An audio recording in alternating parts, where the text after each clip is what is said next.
Hello friends, नमस्कार। CG TET 2022 18 सितंबर 2022 आज exam हुआ है। देखिए इसका आंसर देखते हैं, एकदम जल्दी से देखते हैं, बहुत ज़्यादा विलम्ब नहीं करते हैं।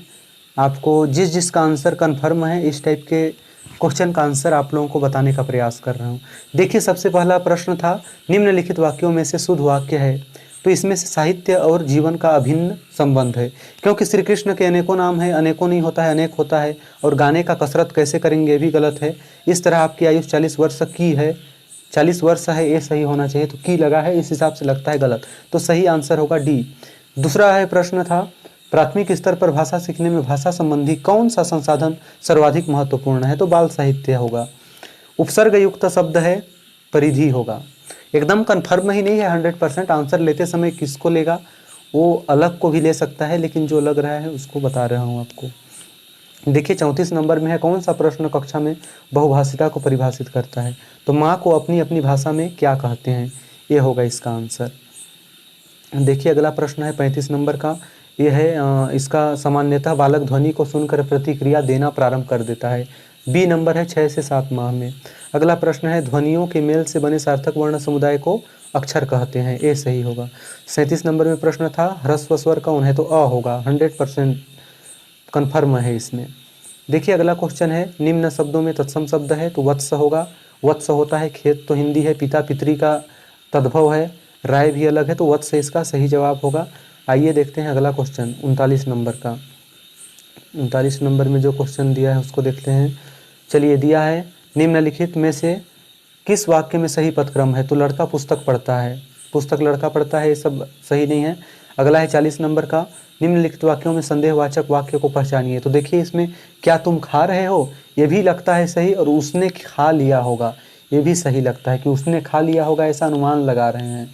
और क्या तुम खा रहे हो, यह भी एक तरह से संदेहवाचक है, क्योंकि संदेह हो रहा है तभी तो पूछ रहा है कि क्या तुम खा रहे हो या कुछ और कर रहे हो। तो इसका देख लीजिएगा, एकदम कन्फर्म नहीं है इसका। अगला प्रश्न है, अनुस्वार युक्त शब्द है, तो अंगूर होगा। अगला देखिए 42 नंबर का क्वेश्चन, निम्नलिखित में से बहुव्रीहि समास युक्त शब्द नहीं है। तो देखिए बहुव्रीहि मतलब जिसमें किसी और का बोध होता है। तो चतुरानंद शिव जी को बोलते हैं। चौलड़ी पता नहीं क्या है, और सटरस 7 रसों से जो बना रहता है तो वो सटरस कहलाता है। तो सटरस, सतखंडा, ये सब लग रहे हैं कि बहुव्रीहि ही हैं, तो नहीं है वाले में चौलड़ी हो सकता है, कन्फर्म इसको भी नहीं कह सकते। देखिए अगला देखते हैं, जातिवाचक संज्ञा का उदाहरण है। तो जातिवाचक में बुढ़ापा, पता नहीं, देख लीजिएगा इसको। ये तो लगता है पहाड़ भी इसका सही हो सकता है, और बुढ़ापा, ये दोनों में कन्फ्यूजन है। अगला देखिए, उतर गई लोई तो क्या करेगा कोई? इसका होगा सम्मान नष्ट हो जाने के बाद फिर किसकी चिंता। यह है। अगला है, हिंदी भाषा का विकास का सही क्रम है। तो ये लग रहा है संस्कृत होना चाहिए पहला, क्योंकि सबसे प्राचीन भाषा संस्कृत है। इस हिसाब से आंसर यही होना चाहिए।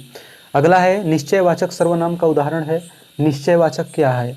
तो इसका कन्फर्म तो नहीं है, लेकिन उसने कुछ नहीं खाया, ये हो सकता है इसका आंसर। चलिए अगला क्वेश्चन देखते हैं, निशाचर। निशाचर शब्द के लिए अनेकार्थी क्या होगा? तो उल्लू, रात में चरने वाला है। जो कम बोलता है उसको क्या बोलेंगे? अल्पभाषी। निरंतर शब्द का विलोम होगा नस्वर। देखिए अगला प्रश्न था, बेफिक्री के लिए कौन सा मुहावरा होगा? तो घोड़े बेच कर सोना, बिना फिक्र के सोना हो जाना।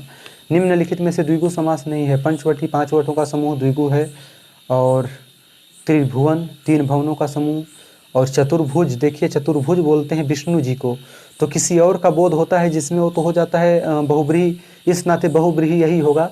तो जो नहीं है उसमें पसेरी आएगा, पसेरी नहीं आएगा। बहुव्रीहि ये है, चतुर्भुज तो चतुर्भुज आएगा। देखिए यहाँ पर इस तरह से देख सकते हैं कि ये जो द्विगु समास नहीं है तो पंचवटी है, और चतुर्भुज नहीं है, ये जानते हैं हम।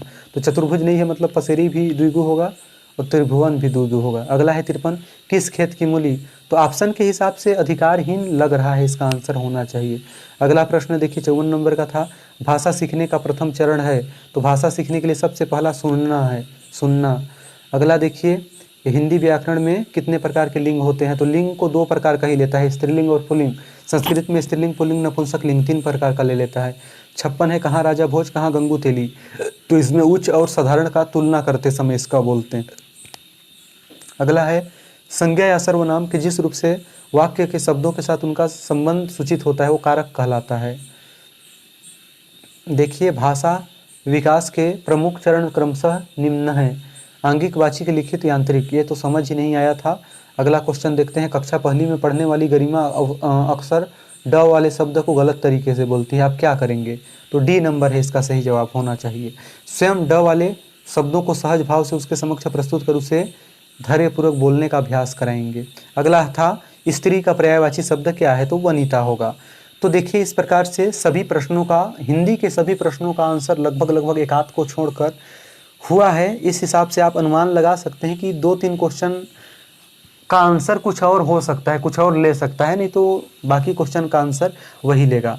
तो आप लोगों को वीडियो कैसा लगता है? और भी सब्जेक्ट का इस तरह से डालें, कमेंट जरूर कीजिएगा कैसा लगा। वीडियो को अंत तक देखने के लिए धन्यवाद। अगले वीडियो में पुनः मिलेंगे, तब तक के लिए नमस्कार।